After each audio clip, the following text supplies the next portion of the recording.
ارشد شریف کی شہادت، کینیا کی پولیس کے بیانات میں تضادات سامنے آنے لگے۔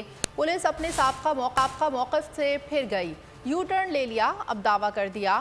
ارشد شریف کی گاڑی سے روکنے والے اہلکاروں پر پہلے فائرنگ کی گئی، جس سے ایک کانسٹیبل زخمی ہوا، جبکہ جوابی فائرنگ میں ارشد شریف کی موت واقع ہوئی۔ نیروبی کے ایک سابق گورنر کے تازہ بیان نے پولیس کے بیان کو مزید مشکوک بنا دیا۔ سابق گورنر کا کہنا تھا کہ ارشد شریف کو پاکستانی کلر اسکواڈ نے قتل کروایا اور وہ منی لانڈرنگ میں ملوث سنڈیکیٹ پر تحقیقات کر رہے تھے۔ ارشد شریف کی شہادت، کینیا کی پولیس کے بیانات میں تضادات، ہر روز بدلنے لگے بیانات۔ پہلے بیان میں دعویٰ کیا ارشد شریف کی گاڑی نے روڈ بلاک کی خلاف ورزی کی، نہ رکنے پر پولیس نے گاڑی پر فائرنگ کر دی، گولی ارشد شریف کے سر پر لگی اور موت واقع ہو گئی۔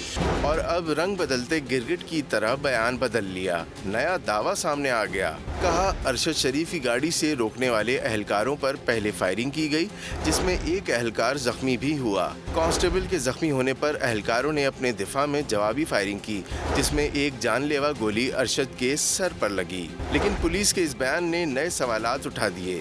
کینیا کی بدنام زمانہ فورس GSU نے تاحال یہ نہیں بتایا کہ اگر بالفرض گاڑی سے فائرنگ کی گئی تھی تو اسلحہ برآمد کیوں نہیں ہو سکا، اور آیا کانسٹیبل کو لگنے والی گولی کا فرانزک ٹیسٹ ہوا ہے؟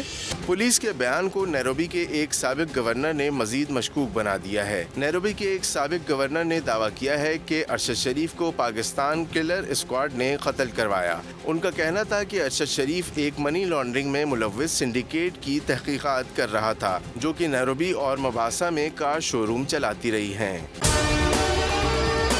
اور اگر آپ کو ہماری یہ ویڈیو پسند آئی ہے تو لائک پر کلک کیجیے۔